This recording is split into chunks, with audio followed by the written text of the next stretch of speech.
Royalty has helped launch embattled member for North Sydney, Trent Zimmerman's campaign as he fights for his political survival against so-called teal independence. Former Prime Minister John Howard joined former New South Wales Premier Gladys Berejiklian in her first official appearance since quitting politics. Star power in the struggle to save his North Sydney seat. Trent Zimmerman was joined by Gladys Berejiklian in her first official appearance since quitting politics during an anti-corruption probe centred on her personal life.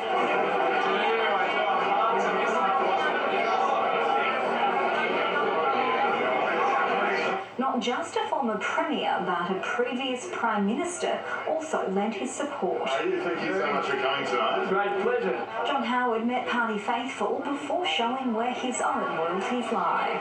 I do want to especially welcome Gladys Berejiklian. There was plenty of support for the former Premier. Gladys, look, I don't want to labour the point, but all of us just know what the extraordinary leadership you provided to the state during the pandemic. This is, in fact, the first political event she's been to since she gave up the premiership in those circumstances, which we won't need to reflect on.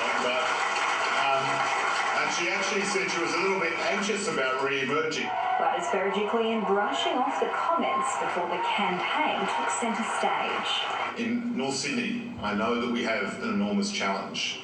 Trent Zimmerman is fighting to retain his seat, held by a 9.3% margin, against independent Kylie Tink and Labor's Catherine Renshaw.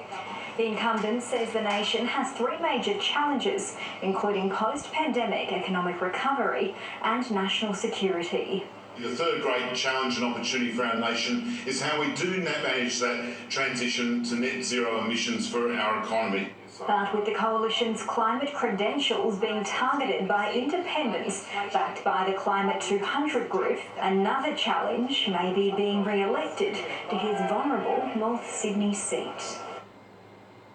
South Australia's former Deputy Premier has been cleared of wrongdoing by an ombudsman investigation on the day she defiantly attended Parliament after being told she was no longer an MP. Sky News reporter Joel Philp has the details.